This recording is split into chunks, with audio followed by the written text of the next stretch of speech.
جایزې د پاچاخان وویاړل شي، کې په افغانستان کې کوي، کې په پاکستان کې کوي، کې په هند کې کوي، کې په امریکا کې کوي. هر څوک چې د خدای تعالی د مخلوق خدمت وکړي هغوی ته د ودې وسایل فراهم کړي، هغوی د زور زیاتي څخه خلاص کړي، هغوی د ظلم څخه خلاص کړي او ثابته کړي چې په دې لاره کې په عقیده روان دي او د خلوص نیت روان دي او رښتینې روان دي، نو هغه ته به دا جایزه ورکول کېږي. او زه به وګورم چې د افغانستان په دولت کې د کوم بنیاد لخوا دا جایزه ورکړي. پوهنتون لرو،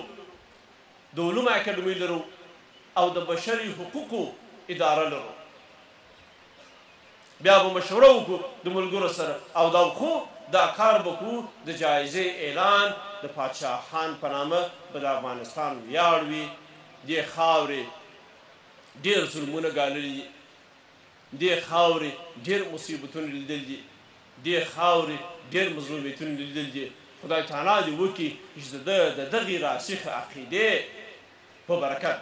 چې د ظلم زیاتي خلاف اقدام دی او د خدای تعالی د مخلوق خدمت دی، افغانستان د ظلم او زیاتي څخه وژغوري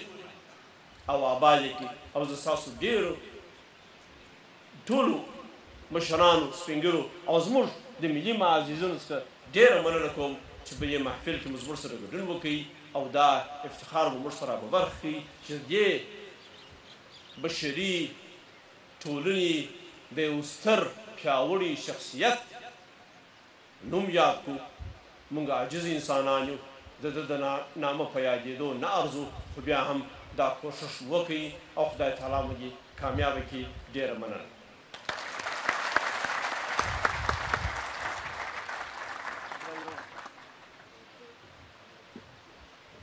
په دې سفر کې د هیواد له ولسمشر سره ستر وزیر هدایت امین ارسلا، د ملي امنیت سلاکار وزیر ډاکټر زلمی رسول، د حج او اوقاف وزیر پوهاند نعمت الله شهرانی، د شهیدانو معلولینو کار او د ټولنیزو چارو وزیر نور محمد قرقین، د سرحدونو او قبایلو د چارو وزیر عبدالکریم براهوی، قومي مخور عزیز الله واصفي، د بهرنیو چارو پخوانی وزیر ډاکټر عبدالله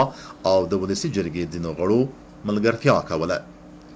د یادونې وړ ده چې اوړمه ورځ د پاچا خان د مزار د مرکز د پرانیستلو په مراسمو کې د ګډون لپاره د اسفندیاروالي په مشرۍ یو شپېته کسیز پلاوی له پېښور څخه جلالاباد ته راغی چې د تورخم په دروازه کې په علمي او فرهنګي چارو کې د جمهوري ریاست د سلاکار وزیر سر څیړونکي زلمي هیوادمل، د پوهنې وزارت د معین محمد صدیق پتمن، د سیمه ایزو مطالعاتو د مرکز د رئیس غفور لیوال او د ننګرهار پوهنتون رئیس ډاکټر امان الله لخوای هرکلی وشو.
The soul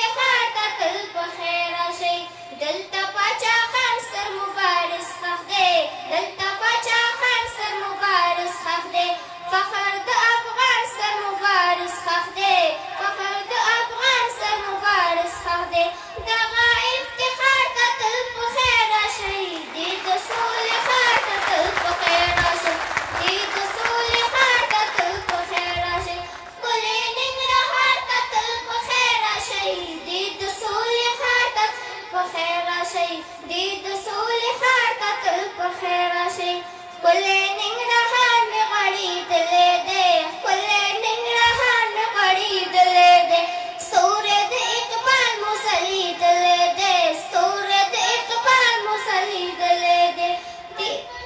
ښار ته تل په خیر راشئ دې د سولې ښار ته تل په خیر راشئ دې د سولې ښار ته تل په خیر راشئ ښکلی ننګرهار ته تل په خیر راشئ دې د سولې ښار ته تل په خیر راشئ دې د سولې ښار ته تل په خیر راشئ زوبا غم شریکه د ژوندون په لور زوبا غم شریکه د ژوندون په لور ګوره د روښانه سباوون په لور ګوره د روښانه سباوون په لور هڅو د روزګار ته تل په خیر راشئ دې د سولې ښار ته تل په خیر راشئ دې د سولې ښار ته تل په خیر راشئ ښکلی ننګرهار ته تل په خیر راشئ دې د سولې ښار ته تل په خیر راشئ دې د سولې ښار ته تل په خیر راشئ ستاسو له توجه څخه ډېره ډېره مننه